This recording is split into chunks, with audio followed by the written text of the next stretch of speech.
Good morning, dear friends. My name is Sergey, and I'm from the city of Vladimir, which is east from Moscow, Russia, about 150 miles east. And here we are having the cathedral built in the 12th century, one of the oldest churches of Russia, the Church of the Assumption of the Virgin, which is behind me, that houses the unique frescoes painted 600 years ago by the most prominent Russian icon painter, whose name was Andrey RUBLEV. He lived from 1360s till like 1430s, the early 15th century, and his frescoes are the real masterpieces of the medieval Russian art. Let's go take a look at them. The Cathedral of the Assumption of Vladimir, built in the mid-12th century, about 850 years ago, was the very first church for the Russian princes to get crowned inside. It's like the coronation ceremony. And this church was taken later as a model for the Assumption of the Virgin Cathedral of the Moscow Kremlin. So this one is very significant. It has the frescoes painted 600 years ago, and now we're gonna get inside to have a look at it. And of course the ancestors knew how to pick the place to build the church on. It was seen from the very long distance. Look at those beautiful forests around the city of Vladimir. All our land is the forest area, and this road goes all the way south to the cities like Murom, Razan, and so on. There were the icons painted by Andrey RUBLEV here long ago, but in the 1700s, one of the Russian empresses, Catherine the Great, visited this church, and she saw that the icons were in the very bad condition. Nothing was seen on them, and she provided a lot of money to make them anew. These beautiful iconostases we see survived from the 1700s, when the icons by RUBLEV are in the State Tretyakov Art Gallery now. The beautiful wall paintings, murals by RUBLEV, survived from 1408, we can still see here above us. The central scene of the whole church is the so-called Last Judgement, when Jesus Christ, right in the middle, pointing one hand up, one down, as though showing us that some people are going to the paradise, the kingdom of heaven, some people the other way.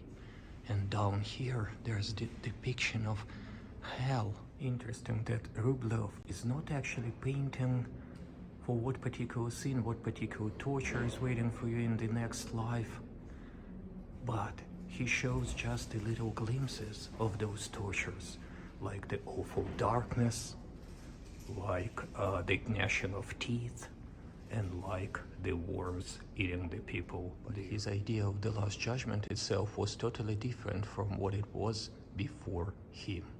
Before him, the artist tried to show the tortures for the people to be scared by that Last Judgment.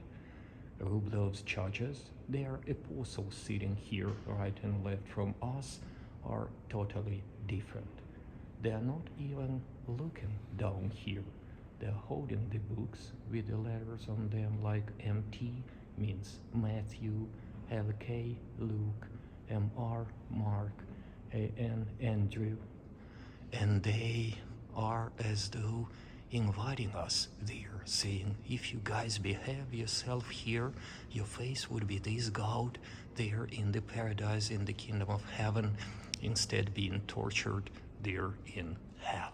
Unlike the very static and two-dimensional bodies of the saints before RUBLEV, that was the very common for the Middle Ages type of painting, his apostles and angels are more like moving. They are dynamic.